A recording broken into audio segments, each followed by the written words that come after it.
Good morning, class. Welcome again in the economics class. Today, we are going to discuss some more facts about the unemployment scenario in India. Regarding this chapter, we have already discussed the data. ठीक है, हम discuss कर चुके हैं कि rural area, urban area, male female wise क्या क्या unemployment की रेट है. अब हम कुछ और पॉइंट्स हैं जो डिस्कस कर रहे हैं. जितना भी डाटा हमने अभी तक स्टडी करा है उससे बड़े कुछ कंक्लूजन्स निकल के आ रही हैं.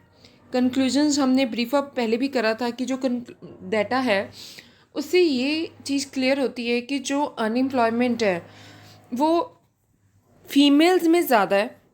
ठीक है, तो अभी हम डिस्कस करते हैं और चीज़ें. First is casualisation of workforce in India. This point employees that कि जो कैजुअल वर्कर्स हैं उनमें अनएम्प्लॉयमेंट हर साल इंक्रीज कर रही है.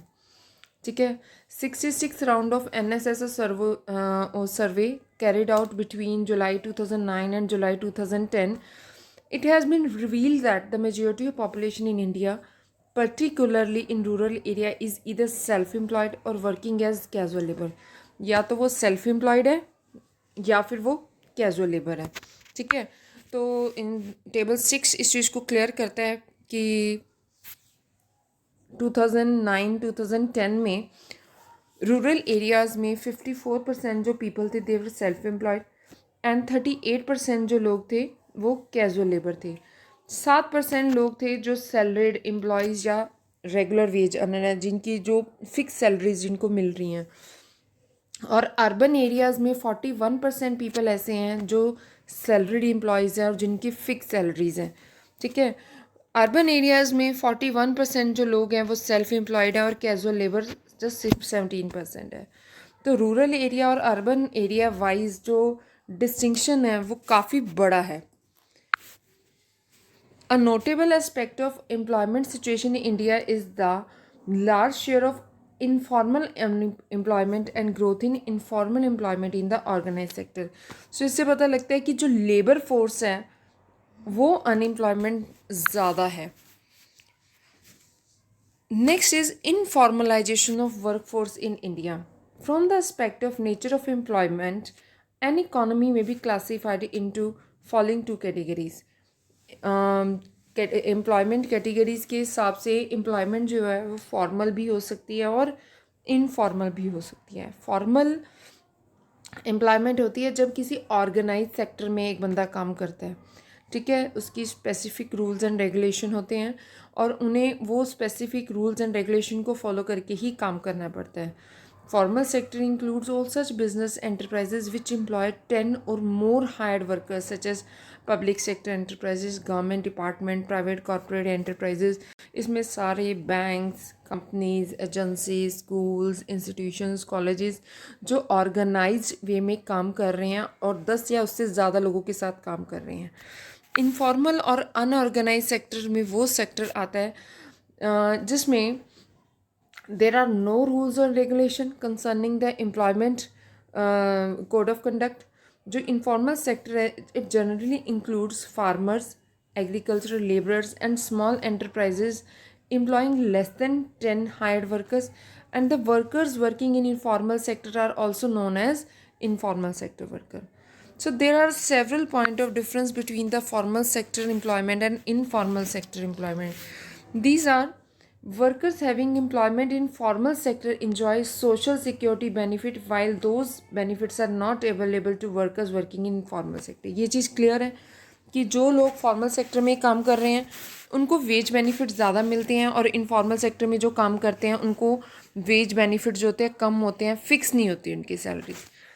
There is no specific rule and regulation for informal sector, but formal sector में rules and regulation हमेशा specified होते हैं. Workers in the informal sectors are highly vulnerable to trade cycles or other economic uncertainties. मतलब जब भी economic uncertainty होगी तो जो informal sector वो सबसे ज़्यादा सफ़र करता है. But जो workers in formal sector हैं उनकी जो job होती है comparatively stable होती है.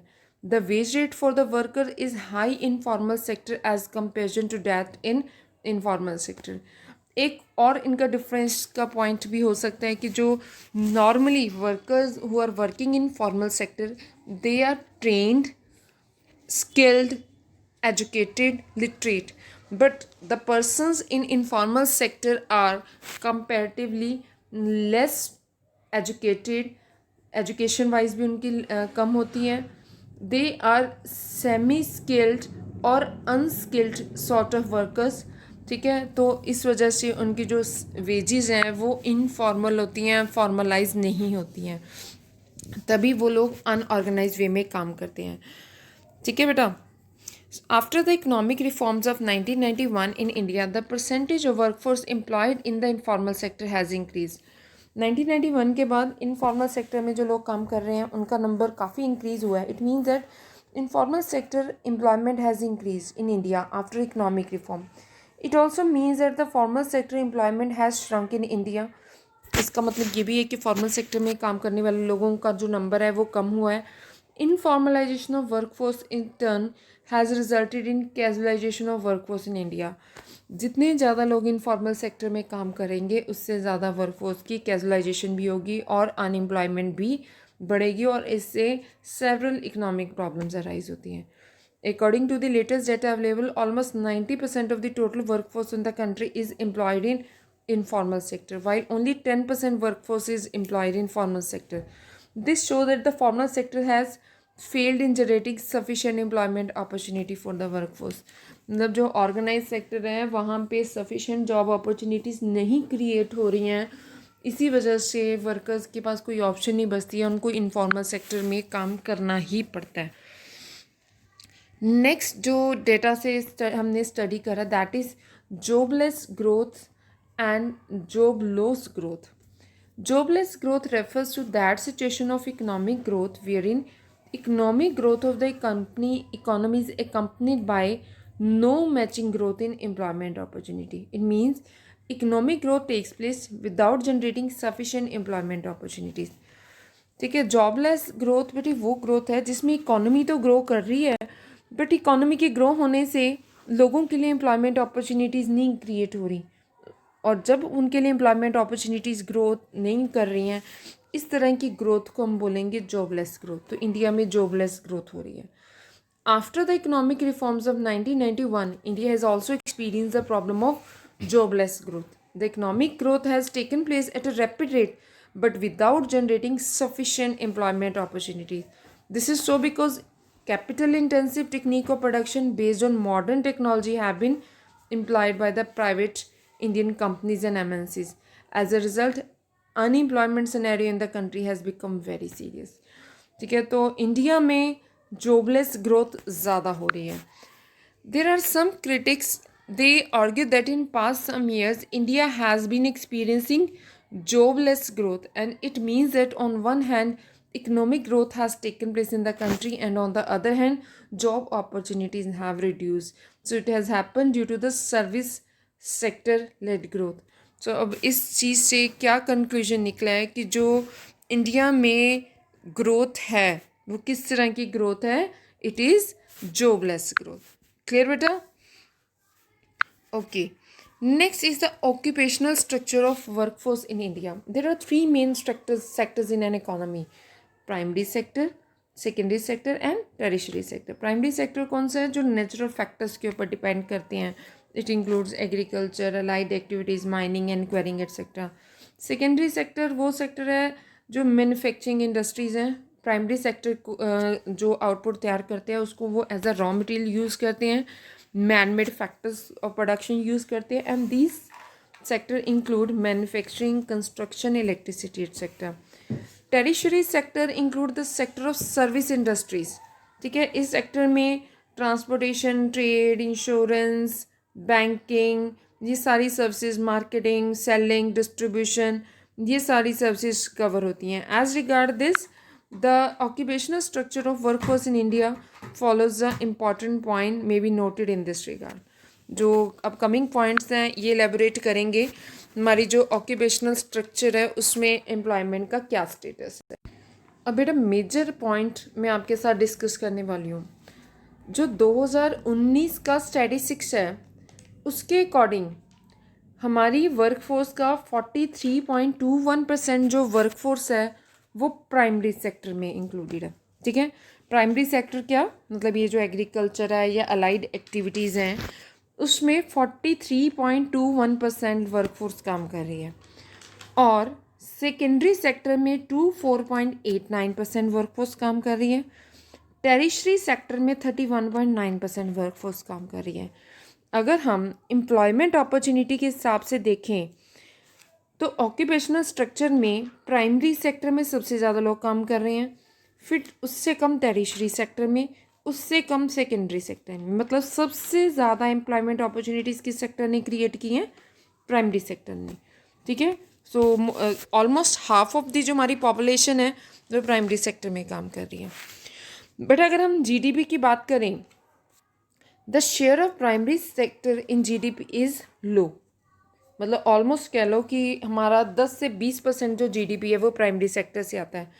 It also clarify that the productivity and hence wage rate is also low in primary sector. It means secondary sector and tertiary sector में इतनी कैपेबिलिटी नहीं है कि वो लार्ज नंबर ऑफ पीपल को एम्प्लॉय कर सके, जबकि वहाँ पे जॉब अपॉर्चुनिटीज़ बहुत हैं। ठीक है, जीडीपी बहुत है, अगर जीडीपी ज़्यादा है उन सेक्टर से तो ऑब्वियसली इनकम लेवल भी इंक्रीज़ करेगा। बट दो sectors tertiary and secondary sector, उनमें इतनी कैपेबिलिटी नहीं है कि वो लार्ज अमाउंट ऑफ पॉपुलेशन को एब्जॉर्ब कर लें। सो हमारी कंट्री जो एक अंडर डेवलप्ड इकोनॉमी है उसमें हम प्राइमरी सेक्टर को कभी भी इग्नोर नहीं कर सकते। अभी भी आज के डेट में भी after even 70 years of more than 70 years of independence, primary sector अभी भी कितने लोगों के घरों का पालन पोषण करता है। ठीक है, so primary sector is still an important occupational structure in Indian economy. Next is, अगर हम बेटे रूरल एंड अर्बन वर्कफोर्स की बात करें तो रूरल एंड अर्बन वर्कफोर्स में प्राइमरी सेकेंडरी टेरिशरी सेक्टर का डिस्ट्रीब्यूशन कैसे है कि 58% जो हमारे रूरल वर्कफोर्स है वो प्राइमरी सेक्टर में काम कर रहे हैं, 19% जो वर्कफोर्स है वो सेकेंडरी सेक्टर में काम कर रहे हैं, 22% जो वर्कफोर्स है टेरिशरी सेक्टर में काम कर रहे हैं। बट अगर हम अर्बन वर्कफोर्स की बात करें तो प्राइमरी सेक्टर में कितने लोग काम कर रहे हैं? 7.6%, 28% people are working in secondary sector, और टेरिशरी सेक्टर में 63% लोग काम कर रहे हैं। इसको हम ये टेबल से भी बेटा क्लियर कर सकते हैं। देखो, इससे आपको क्लियर होगा कि ये हमारा चेंज इन ऑक्यूपेशनल स्ट्रक्चर है। देखो 1950-51 से हमारा ऑक्यूपेशन स्ट्रक्चर कैसे चेंज हुआ कि प्राइमरी सेक्टर में पहले हमारे मोर देन 70% लोग काम कर रहे थे। 2018-19 में ये लेवल हो गया 43%। सेकेंडरी सेक्टर में 10% लोग काम कर रहे थे, ये प्रपोर्शन इंक्रीज़ होकर 25% हो गया। टेरिशरी सेक्टर में जस्ट 17% लोग काम कर रहे थे, और वो सेक्टर में मतलब ऑलमोस्ट 32% लोग काम कर रहे हैं। ठीक है, ये तो है हमारा ऑक्यूपेशनल स्ट्रक्चर। इसके साथ साथ रूरल एंड अर्बन एरिया में भी जो एम्प्लॉयमेंट का लेवल है, ऑक्यूपेशनल स्ट्रक्चर है, वो टोटली डिफरेंट है।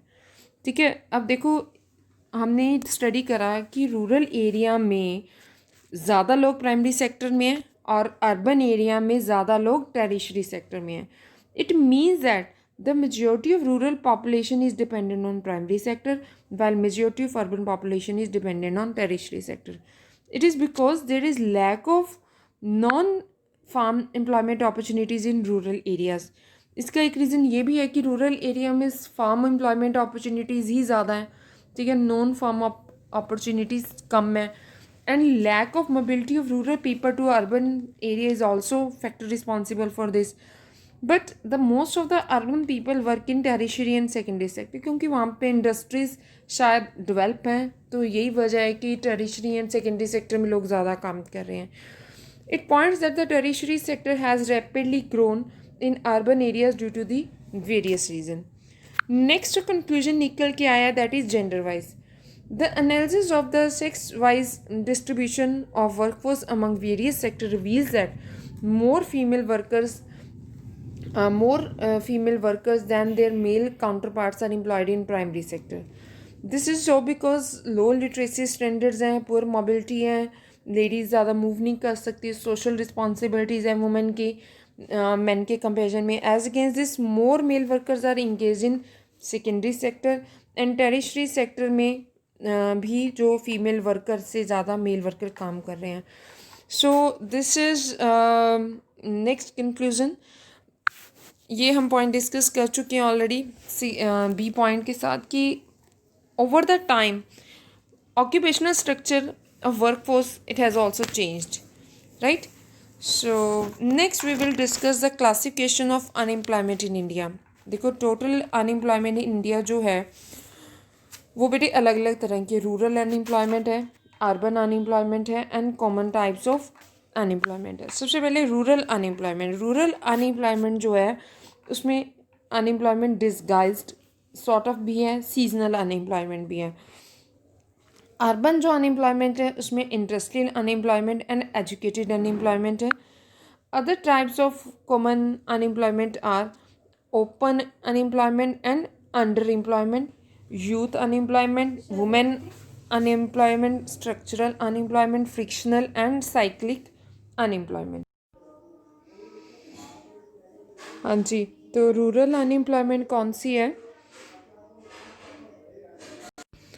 The unemployment which is found in rural areas. ठीक है, तो ये अनएम्प्लॉयमेंट डिस्गाइज अनएम्प्लॉयमेंट हम पहले भी डिस्कस कर चुके हैं.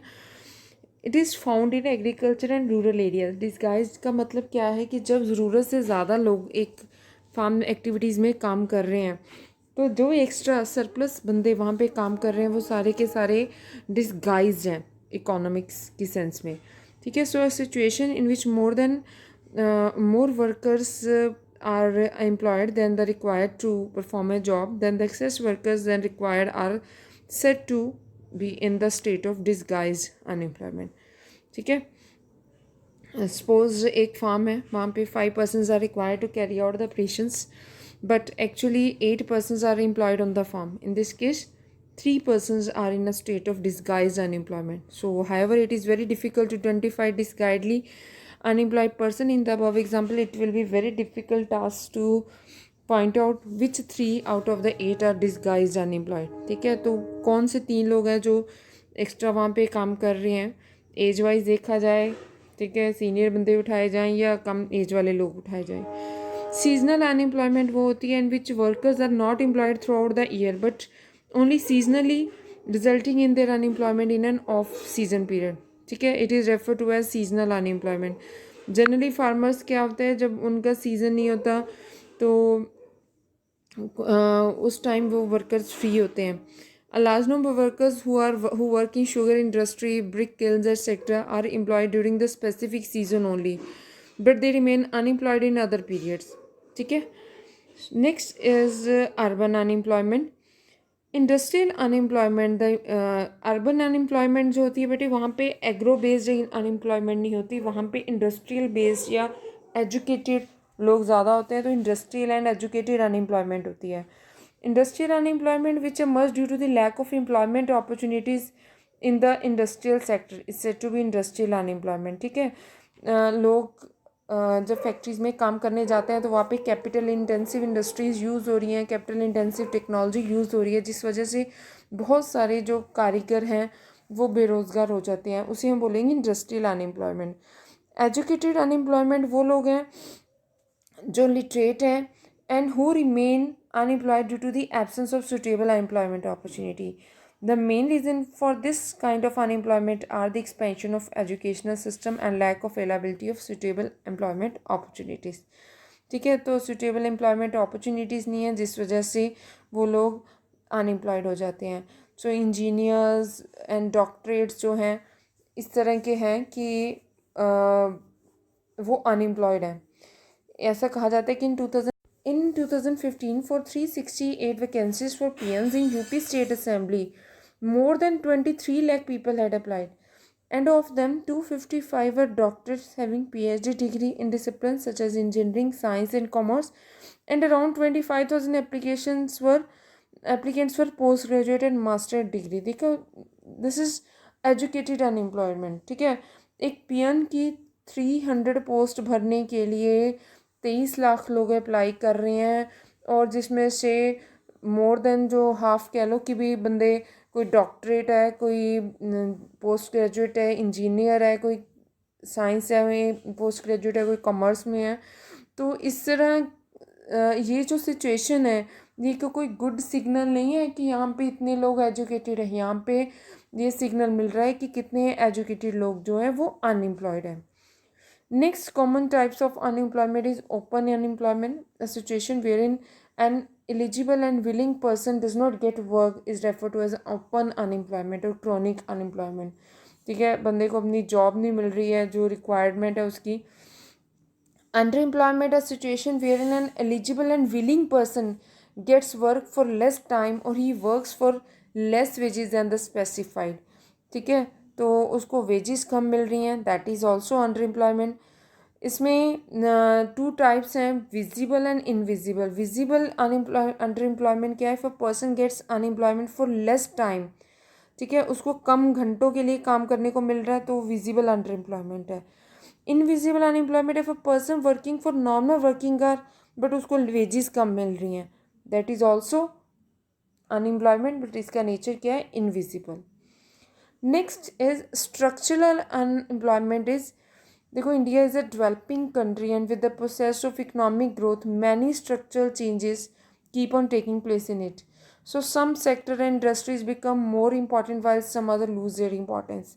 ठीक है, जैसे कंप्यूटर के आने की वजह से जो कुछ इंडस्ट्रीज़ हैं, टेलीग्राम इंडस्ट्री है या टाइप राइटिंग इंडस्ट्रीज़ है, वहाँ के जो लोग हैं, उस इंडस्ट्री के जो लोग हैं, उनकी एम्प्लॉयमेंट अपॉर्चुनिटीज़ ख़त्म हो गई हैं। That is structural unemployment.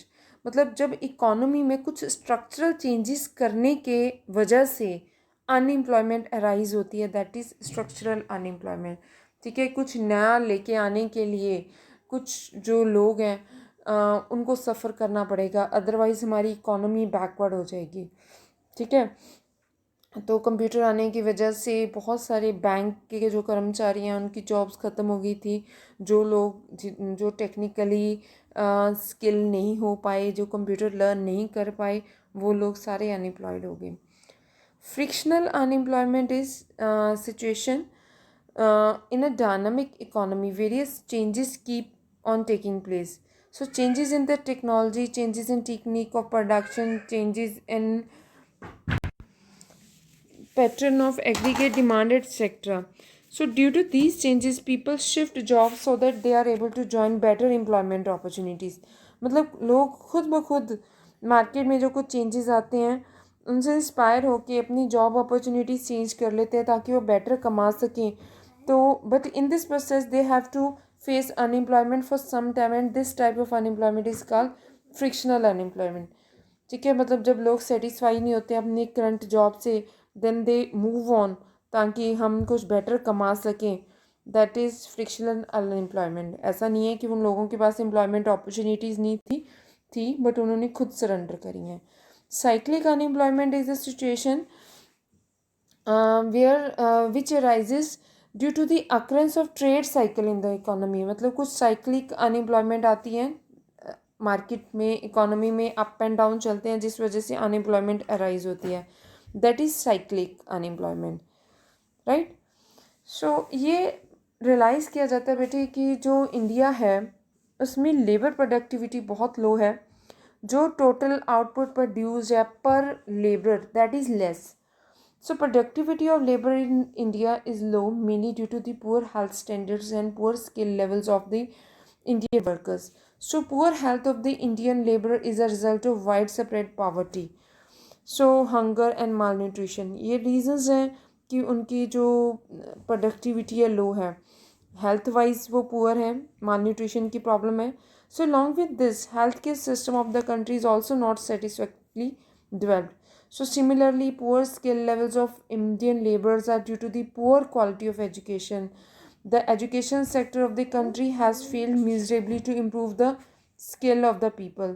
So low productivity of labor raises the cost of production. Quality of output is also poor. This hinders the process of economic growth of the nation. Hence, it is important to improve the productivity of the labor in India. So this can be possible by improving the health and education standard. अगर हमें उनकी health को improve करना है तो labour productivity improve करनी है तो पहले सबसे पहले उनके एजुकेशन एंड हेल्थ के ऊपर फोकस करना पड़ेगा. Only then it could be possible, right?